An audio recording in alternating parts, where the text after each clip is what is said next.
ایک علاقے میں ایک حکیم صاحب رہتے تھے اور اس حکیم صاحب کا انداز یہ ہوتا تھا کہ جیسے ہی وہ اپنے دواخانہ جانے لگتے تو اپنی بیوی سے کہتے کہ آج کے دن تمہیں جو جو چیزیں درکار ہیں وہ ایک پرچے پر لکھ کر دے دو۔ اس کی اہلیہ وہ تمام چیزیں لکھ کر ان کو وہ چٹ تھما دیتی۔ وہ جاتے اور اپنے دواخانہ پر پہنچ کر جب وہ پرچہ سامنے رکھتے تو پھر ان کے سامنے ان کی قیمتوں کو لکھ دیتے اور ٹوٹل کرنے کے بعد وہ یہ کہتے، یا اللہ میں ان اخراجات کی وجہ سے آج اس جگہ موجود ہوں اور تیری عبادت چھوڑ کر ہی اس لیے آیا ہوں کہ میرے گھر کے یہ اخراجات پورے ہوں، اور جیسے ہی یہ میری ضرورت پوری ہوگی میں اپنے اس دکان کو بند کر کے دوبارہ تیری عبادت میں مشغول ہونے کے لیے چلا جاؤں گا۔ یہ معاملہ اس کا چلتا رہا۔ ایک دن تو عجیب ہی معاملہ ہوا کہ جب دواخانہ پہنچے، پرچے کو سامنے رکھا، چٹ کو دیکھتے جا رہے ہیں، کہیں دودھ اور چینی اور گھر کے دیگر ضروریات کا تذکرہ ہے،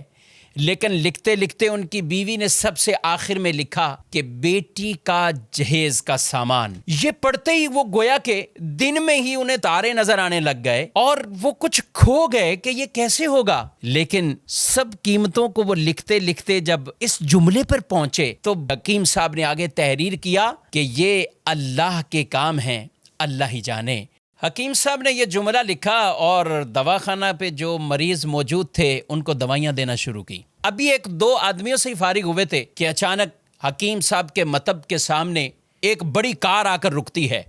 اور اس میں سے ایک سوٹ بوٹ، ایک خوبصورت لباس پہنے ہوا آدمی کار سے باہر نکلتا ہے اور وہ حکیم صاحب کے دواخانہ میں داخل ہو جاتا ہے۔ حکیم صاحب جیسے ہی اپنے مریضوں سے فارغ ہوئے تو اس کو کہنے لگے کہ بھائی اگر آپ کو دوا چاہیے تو میرے قریب آ جائیں، میں آپ کی نبض چیک کرتا ہوں، آپ کو دیکھ لیتا ہوں، اور اگر کسی اور مریض کے لیے چاہیے تو مجھے اس کے حالات بتائیں، کیفیت بتائیں۔ وہ آدمی کہنے لگا، حکیم صاحب شاید آپ نے مجھے پہچانا نہیں ہے، اور آپ کیسے پہچان سکتے ہیں؟ 15-16 سال کا عرصہ گزر گیا ہے۔ حکیم صاحب کچھ حیران سے ہوئے کہ آخر کون سے یہ راز سے پردہ اٹھانے والے ہیں۔ وہ آدمی کہنے لگا، آج سے 16 سال قبل آپ کی اسی دکان کے سامنے سے میرا گزر ہو رہا تھا اور یہی دکان کے قریب ہی ہماری گاڑی کا ٹائر پنچر ہوا اور میں باہر دھوپ میں کھڑا تھا، آپ نے دیکھا تو آپ نے کہا کہ اندر آئیے، اسٹول پر بیٹھ جائیں۔ میں اندر آیا، میں نے آپ کو دیکھا، لوگوں کو دوائیاں دے کر آپ اب فارغ بیٹھے ہیں۔ ایک چھوٹی سی بچی آپ کے پاس کھڑی اور آپ سے کہہ رہی تھی، بابا چلیے نا، بھوک لگی ہوئی ہے، چلیے گھر کو چلتے ہیں۔ آپ اسے کچھ ٹہلنے کا کہہ رہے تھے۔ میں نے سوچا میں ایسے ہی آپ کی دکان میں بیٹھا ہوں، چلو کوئی دوائی آپ سے کہہ دوں اور اسی بہانے کچھ آپ کو رقم دے دوں۔ میں نے آپ سے کہا کہ حکیم صاحب ہماری شادی کو 6 سال ہو چکے ہیں، ہم 6 سال کے اندر ابھی تک اولاد کی نعمت سے محروم ہیں، بہت سی ادویات کا ہم نے استعمال کیا ہے، لیکن اب کچھ مایوسی سی ہو رہی ہے۔ آپ میری طرف متوجہ ہوئے اور آپ نے کہا، بھائی اللہ کی رحمت سے نا امید نہیں ہونا چاہیے، اور دیکھو یہ دوائیاں جو کچھ بھی ہے جب اللہ چاہتا ہے تو ہی شفا ملتی ہے، جب اللہ کا حکم ہوتا ہے تو ہی ان دوائیوں کے اندر وہ اثر آتا ہے۔ آپ یہ باتیں بھی کرتے جا رہے تھے اور کچھ دوائیوں کی پڑیاں بھی آپ باندھتے جا رہے تھے۔ آپ کی گفتگو ختم ہوئی تو آپ نے مجھے 2 طرح کی دوائیاں میرے کھانے کے لیے، گھر والوں کے لیے دوائی دی، اور یہ دیتے ہوئے دعا بھی دی کہ اللہ نے چاہا تو اس میں اثر ہوگا اور آپ کو اللہ اولاد کی نعمت سے نوازے گا۔ میں نے کچھ پیسے نکالے، آپ سے پیسے پوچھے اور آپ کی طرف بڑھانے لگا تو آپ نے ایک جملہ کہا کہ نا پیسے نہیں، آج کا کھاتا کلیئر ہو چکا ہے، آج کھاتا بند ہو چکا ہے۔ میں کچھ سمجھا نہیں۔ قریب ہی بیٹھے ایک آدمی نے کہا، حکیم صاحب کی مراد یہ ہے کہ حکیم صاحب جب گھر سے آتے ہیں تو آتے ہی سامنے گھر کی ضروریات کی چٹ کو رکھتے ہیں، جتنے پیسوں کی ضرورت ہو تو پھر وہ کمانے کی صورت میں اپنی دکان کو بند کرتے ہیں اور گھر کو روانہ ہو جاتے ہیں۔ بڑے نیک سیرت حکیم ہیں اور اللہ کی عبادت میں مشغول ہو جاتے ہیں۔ میں کچھ حیران سا رہ گیا اور دل ہی دل میں شرمندہ ہو رہا تھا کہ میں کیسا انسان ہوں کہ سوچ رہا تھا کہ شاید یہ میرا بیٹھنا ان پر بوجھ لگ رہا ہے اور یہ کتنے عظیم اور نیک انسان ہیں۔ وہ شخص حکیم صاحب کی باتیں سن کر دل ہی دل میں کہہ رہا ہے کہ میرے شک شبے یقین میں بدل چکے ہیں اور اس دوائی میں ضرور ہمارے لیے کوئی اثر ہوگا اور اللہ پاک اپنی رحمت سے ہمیں اولاد بھی دے گا۔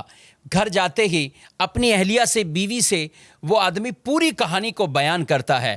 اس کی بیوی نے اسے کہا کہ ضرور وہ اللہ کا کوئی نیک بندہ ہے، وہ نیک انسان ہے، اس کی دی ہوئی اس دوائی کے اندر ضرور ہمارے لیے اثر ہوگا، کیوں نہ ہو یقینی کیفیت کے ساتھ ہم اسے استعمال کریں۔ کہاں ہم استعمال کرتے رہے۔ الحمدللہ اس وقت میں 3 بچوں کا والد ہوں اور یہ ہمارے لیے انتہائی خوشی کے لمحات ہیں۔ ہم آپ کو بہت دعاؤں میں یاد رکھتے ہیں اور جب بھی پاکستان آتا ہوں کوشش ہوتی کہ آپ سے ملاقات ہو جائے۔ آپ کے دواخانہ پہ جب بھی آیا ہوں پتہ یہی چلا ہے کہ آپ گھر کو جا چکے ہیں، اور کل ہی کسی نے بتایا حکیم صاحب کو ملنا ہے تو صبح 9 بجے آ جائیے۔ حکیم صاحب آج میں اسی وجہ سے 9 بجے ہی آ گیا ہوں، اور معاملہ یہ ہے کہ میں اور میری پوری فیملی ہم سارے انگلینڈ میں شفٹ ہو چکے ہیں۔ میری ایک بہن اور ان کی ایک بیٹی جو کہ یہیں پاکستان میں رہتے ہیں، اور میں اپنی بھانجی کی شادی کے سلسلے میں پاکستان آیا ہوا تھا، اور اسی بھانجی کے تمام تر شادی کے اخراجات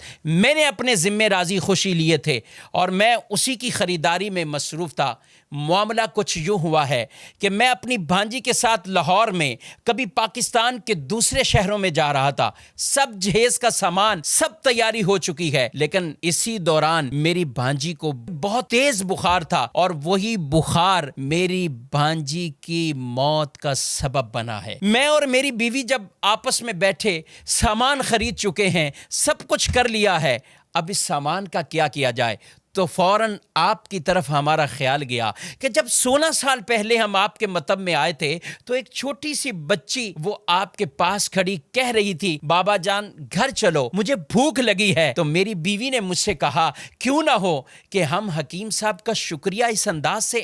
ادا کر دیں کہ یہ سارا بھانجی کا جو جہیز کا سامان ہے یہ حکیم صاحب کہ گھر پہ پہنچا دیں۔ اور وہ ساتھ کہنے لگے کہ آپ نے مجھے اس بات سے منع نہیں کرنا ہے، رد نہیں کرنا، ہم بڑی امیدوں سے آپ کے پاس آئے ہیں، یہ سامان آپ کی بیٹی کے لیے ہم بطور گفٹ لے کر آئے ہیں۔ بس وہ کیا باتیں بتا رہے تھے کہ حکیم صاحب کی آنکھوں سے آنسو جاری ہو گئے، وہ روتے ہوئے، اور انہوں نے وہ چٹ نکالی اور وہ چٹ اور وہ پرچہ اس آدمی کے سامنے رکھا اور کہا بھائی محمد علی یہ دیکھو آج کے ہی دن میری بیوی نے گھر کے سودا سلف اور سامان کے ساتھ آخر میں بیٹی کے جہیز کا سامان بھی لکھا، اور میں نے دیکھو آگے کیا لکھا ہے، یہ اللہ کا کام ہے، اللہ جانے، اللہ بہتر سبب بنانے والا ہے۔ میں نے آگے یہ جملہ لکھ کر یہ معاملہ یہی کلوز کر دیا تھا، مگر میرے رب کی رحمت اور شان کریمی آپ دیکھیے کہ میں یہاں سے اٹھا نہیں ہوں، میرے رب نے اس چیز کا اہتمام کر دیا ہے۔ حکیم صاحب کہنے لگے محمد علی صاحب آپ کی بھانجی کا